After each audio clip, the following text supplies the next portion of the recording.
Assalamualaikum warahmatullahi wabarakatuh. Halo kawan pajak semua, selamat datang kembali di acara Jackpot Semanggi Semangat Membangun Negeri yang dipersembahkan oleh Kanwil DJP Jakarta Selatan 1. Perkenalkan, saya Edwin dan rekan saya Johan Arianto. Kami adalah penyuluh pajak di Kanwil Jakarta Selatan 1 yang akan mengisi acara podcast kali ini. Apa kabar kawan pajak semua?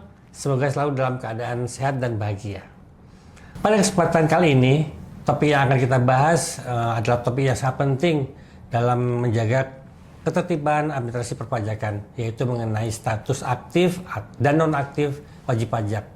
Status ini bukan sekedar label administrasi aja, Pak Johan, Iya, Pak. tetapi juga jadi penentu apakah hak dan kewajibannya dapat dijalankan dengan benar.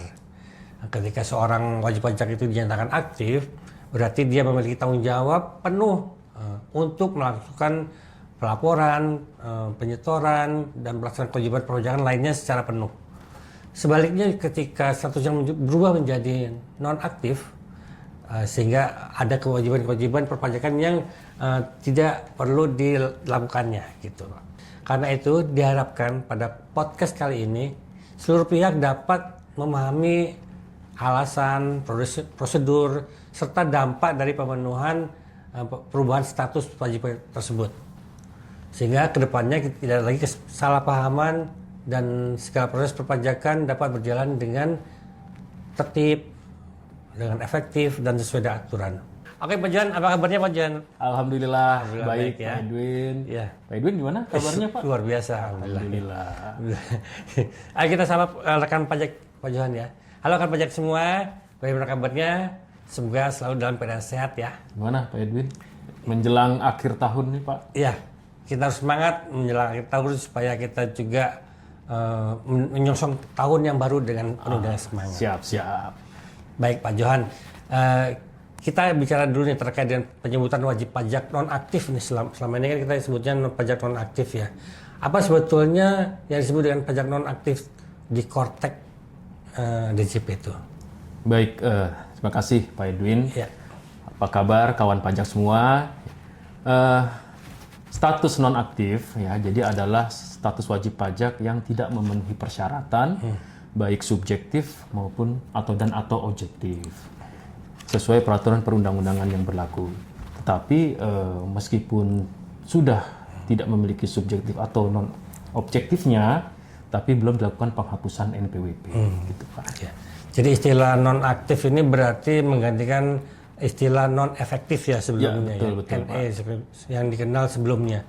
Betul, Nah, status non-aktif ini berlaku baik untuk badan maupun untuk orang pribadi dan biasa berlaku untuk instansi pemerintah juga. Nah, kriteria wajib pajak yang bagaimana ya Pak ya, yang ditetapkan sebagai wajib pajak non-aktif ini Pak? Iya. Jadi tadi sudah disebutkan ya oleh Pak Edwin, yang bisa mendapatkan status non-aktif itu bisa WP badan, WP orang pribadi, atau instansi pemerintah. Nah, untuk WP orang pribadi, jadi kawan pajak perlu dicermati juga nih, mungkin kawan pajak sebagai orang pribadi, mungkin bisa aja ada kriteria yang memenuhi syarat untuk disebutkan sebagai wajib pajak non-aktif. Yang pertama, misalnya kawan pajak menghentikan usaha atau pekerjaan bebasnya dan tidak lagi memenuhi syarat objektif karena sudah menggantikan usaha atau pekerjaan bebasnya. Yang kedua, tidak memiliki penghasilan atau penghasilan sudah di bawah penghasilan tidak kena pajak. Ya, jadi ya sudah tidak ada pajaknya ya kalau sudah di bawah PTKP ya. PTKP ya. Kemudian misalnya warga negara Indonesia yang berniat menjadi subjek pajak luar negeri. Jadi sudah berniat untuk mengganti kewarganegaraannya gitu ya. Atau bekerja di luar negeri ya. Atau bekerja di luar negeri tapi belum memenuhi subjek pajak luar negeri. Mungkin ada hal-hal khusus dia masih menunggu ya untuk masuk kriteria subjek, karena untuk menjadi subjek pajak luar negeri itu ada nanti kriteria-kriterianya gitu, ada ketetapannya. Nah, saat menunggu itu dia nanti bisa dinonaktifkan dahulu statusnya NPWP-nya. Kemudian yang keempat adalah wanita kawin. Nah, wanita kawin yang memilih untuk melaksanakan kewajibannya digabungkan dengan suaminya. Nah ini NPWP-nya gabung berarti ya. ini lagi tren nih Pak, Oke. menjelang SPT tahunan orang pribadi, sering tuh wanita kawin nanya gitu ya Pak, sekarang kita masih wajib memasukkan SPT tidak gitu ya. Jadi memang ada ketentuan-ketentuannya khusus untuk wanita kawin. Kalau memang dia tidak ada pisah harta atau memilih terpisah, maka lebih baik untuk menggabungkan kewajiban perpajakannya dengan suami. Jadi tidak harus dia punya NPWP sendiri. Iya, Ya. Kalau Ya, memang status. kondisinya seperti itu, tidak ada pisah harta dan lain-lain atau hidup berpisah gitu ya, maka dia sesuai ketentuan memang harus digabungkan dengan penghasilan suami, dan apabila sudah memiliki NPWP atau NIK-nya diaktifkan sebagai NPWP, maka dapat memilih untuk dinonaktifkan. Nah, yang terakhir untuk wajib pajak orang pribadi adalah WNI, berstatus sebagai penduduk tapi tidak lagi memenuhi persyaratan subjektif dan objektif karena telah menjadi subjek pajak luar negeri. Nah, itu untuk orang pribadi, Pak Edwin ya. Ya. Sedangkan untuk WP badan, ya tentunya yaitu 2 kriteria tadi, sudah dia memiliki persyaratan subjektif dan objektif tapi belum dihapuskan NPWP-nya. Gitu ya. Dan untuk instansi pemerintah juga sama, yaitu sudah tidak memenuhi persyaratan sebagai pemotong dan atau pemungut pajak, tetapi belum dilakukan penghapusan NPWP. Ini biasanya sering terjadi kepada bendahara proyek ya, misalnya proyeknya sudah berakhir, dia sudah tidak ada kewajiban lagi, maka dia dapat mengajukan nonaktif dahulu sebelum dilakukan penghapusan NPWP. Iya, jadi kawan pajak untuk membuat suatu status nonaktif itu bila kewajiban subjektifnya dan objektifnya sudah tidak terpenuhi. Subjektifnya itu maksudnya dia sebagai subjek pajak luar negeri atau akan menjadi subjek pajak luar negeri, dan objektifnya sudah tidak ada penghasilan atau penghasilan di bawah tidak kena pajak. Itu persyaratan subjektif dan objektifnya. Kalau tidak memenuhi maka bisa dinonaktifkan. Jadi jangan ya Pak Edwin ya, penghasilannya masih di atas PTKP tapi Iya, jangan. dinonaktifkan. Ya, jangan. Karena tidak ingin lapor SPT gitu ya. Berarti masih ada kewajiban Memenuhi kriteria gitu ya, objektifnya masih ada. Gitu ya. Nah, sekarang ini untuk pengajuannya nih Pak Jo, ya kan? Gimana tuh Pak? Untuk sekarang tuh dengan Kortek pengajuannya lebih mudah karena bisa dilakukan secara mandiri oleh wajib pajaknya sendiri. Oh iya. Jadi wajib pajak masuk ke Nggak dalam. kayak dulu ya Pak ya? Enggak, kalau dulu melalui KPP Hadir ke KPP harus gitu ya. mengajukan permohonan ya.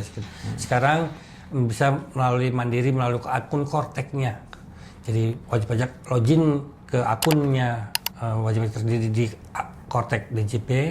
Kemudian nanti akses di menu di portal saya, menu kita klik portal sayanya, ada perubahan status di sana, perubahan status. Kemudian penetapan wajib pajak nonaktif kita tetapkan di situ.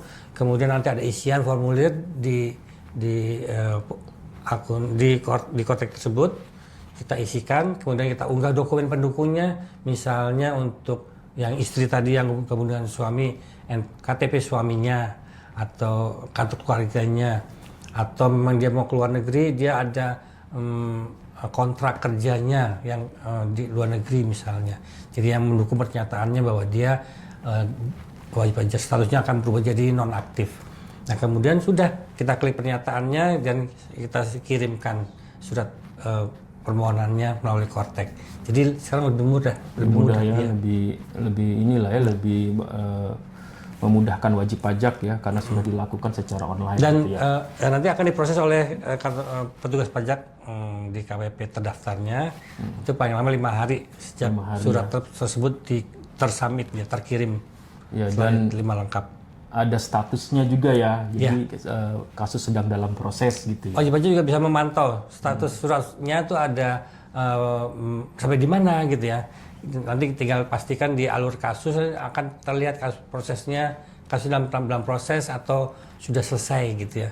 Jadi ditunggu aja, ditunggu kasusnya itu statusnya dia berubah dari sedang dalam proses menjadi selesai gitu.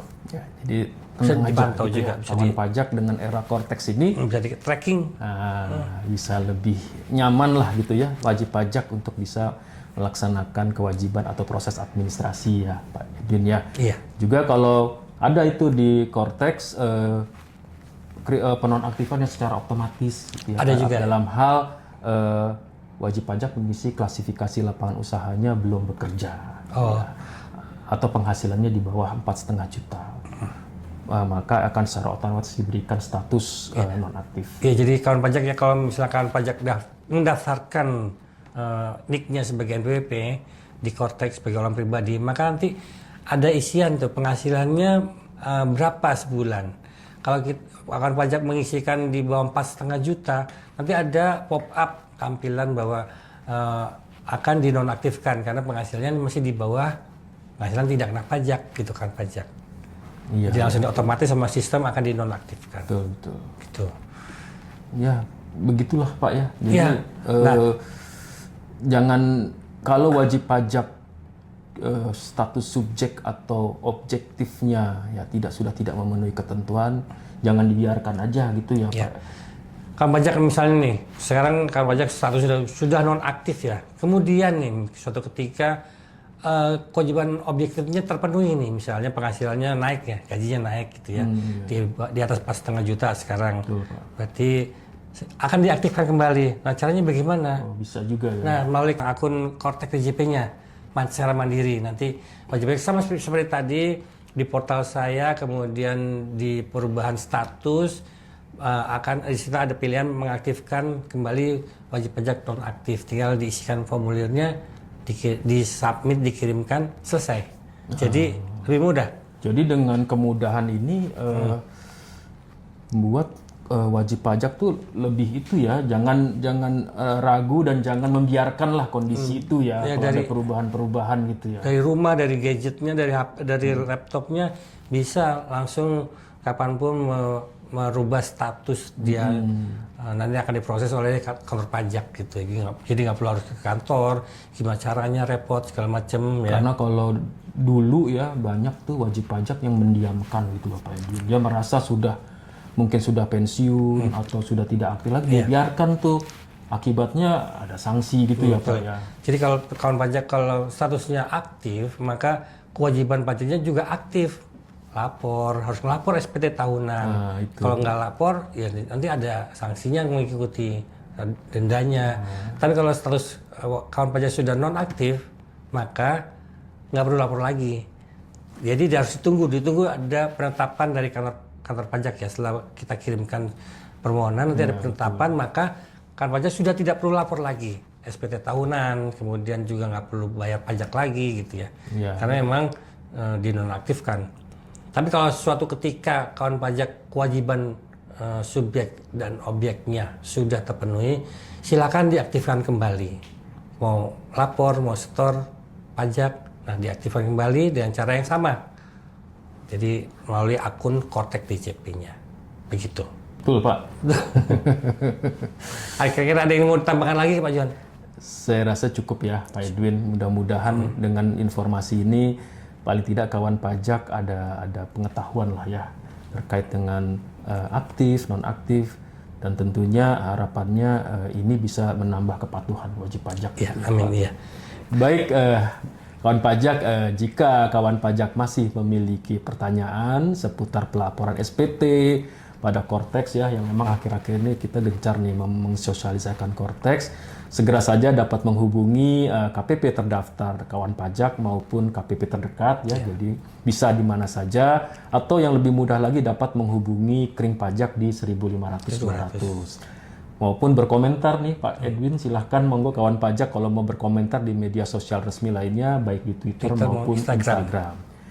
Baik, kami selaku tim penyuluh Kanwil DJP Jakarta Selatan 1 mengucapkan terima kasih dan mohon maaf yang sebesar-besarnya atas segala kekurangan selama podcast ini berlangsung. Sampai jumpa di podcast berikutnya. Tetap jaga kesehatan dan jangan lupa untuk selalu bahagia. Wassalamualaikum warahmatullahi wabarakatuh. Pajak tumbuh, Indonesia tangguh.